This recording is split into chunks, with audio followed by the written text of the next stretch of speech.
اور اس وقت مسلمان تعجب سے کہیں گے کہ کیا یہ وہی ہیں جو اللہ کی سخت سخت قسمیں کھایا کرتے تھے کہ ہم تمہارے ساتھ ہیں؟ ان کے عمل اکارت گئے سو وہ خسارے میں پڑ گئے۔ اے ایمان والو، اگر کوئی تم میں سے اپنے دین سے پھر جائے گا تو اللہ ایسے لوگ پیدا کر دے گا جن کو وہ دوست رکھے اور اسے وہ دوست رکھیں، اور جو مومنوں پر نرمی کرنے والے اور کافروں پر سختی کرنے والے ہوں، اللہ کی راہ میں جہاد کریں اور کسی ملامت کرنے والے کی ملامت سے نہ ڈریں۔ یہ اللہ کا فضل ہے، وہ جسے چاہتا ہے دیتا ہے، اور اللہ بڑی کشائش والا ہے، سب کچھ جاننے والا ہے۔ مسلمانوں، تمہارے دوست تو اللہ اور اس کے پیغمبر اور وہ مومن ہی ہیں جو نماز پڑھتے اور زکوٰۃ دیتے اور اللہ کے آگے جھکتے ہیں۔ اور جو شخص اللہ اور اس کے پیغمبر اور مومنوں سے دوستی کرے گا تو وہ اللہ کی جماعت میں سے ہوگا، اور اللہ کی جماعت ہی غلبہ پانے والی ہے۔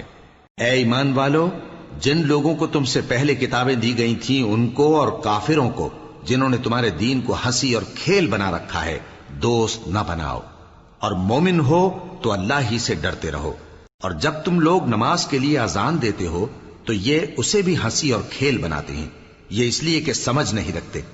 کہو کہ اے اہل کتاب، تم ہم میں برائی ہی کیا دیکھتے ہو، سوائے اس کے کہ ہم اللہ پر اور جو کتاب ہم پر نازل ہوئی اس پر اور جو کتابیں پہلے نازل ہوئیں ان سب پر ایمان لائے ہیں، اور یہ کہ تم میں اکثر بد کردار ہیں۔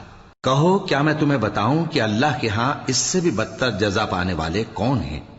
وہ لوگ ہیں جن پر اللہ نے لعنت کی اور جن پر وہ غضبناک ہوا، اور جن کو ان میں سے بندر اور سور بنا دیا، اور جنہوں نے شیطان کی پرستش کی، ایسے لوگوں کا برا ٹھکانہ ہے، اور وہ سیدھے رستے سے بہت دور ہیں۔ اور جب یہ لوگ تمہارے پاس آتے ہیں تو کہتے ہیں کہ ہم ایمان لے آئے، حالانکہ کفر لے کر آتے ہیں اور اسی کو لے کر جاتے ہیں، اور جن باتوں کو یہ چھپاتے ہیں اللہ ان کو خوب جانتا ہے۔ اور تم دیکھو گے کہ ان میں اکثر گناہ اور زیادتی اور حرام کھانے میں جلدی کر رہے ہیں، بے شک یہ جو کچھ کرتے ہیں برا کرتے ہیں۔ بھلا ان کے مشائخ اور علماء انہیں گناہ کی باتیں کہنے اور حرام کھانے سے منع کیوں نہیں کرتے؟ بلا شبہ وہ بھی برا کرتے ہیں۔ اور یہود کہتے ہیں کہ اللہ کا ہاتھ بندھا ہوا ہے، یعنی اللہ بخیل ہے، انہی کے ہاتھ باندھے جائیں، اور ایسا کہنے کے سبب ان پر لعنت ہو۔ اصل یہ ہے کہ اس کے دونوں ہاتھ کھلے ہیں، وہ جس طرح اور جتنا چاہتا ہے خرچ کرتا ہے۔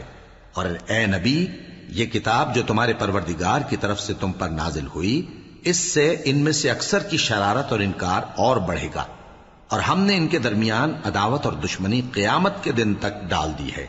جب کبھی انہوں نے لڑائی کی آگ جلائی، اللہ نے اس کو بجھا دیا، اور یہ ملک میں فساد کے لیے دوڑتے پھرتے ہیں، اور اللہ فساد کرنے والوں کو دوست نہیں رکھتا۔ اور اگر اہل کتاب ایمان لاتے اور پرہیزگاری کرتے تو ہم ان سے ان کے گناہ دور کر دیتے اور ان کو نعمت کے باغوں میں داخل کرتے۔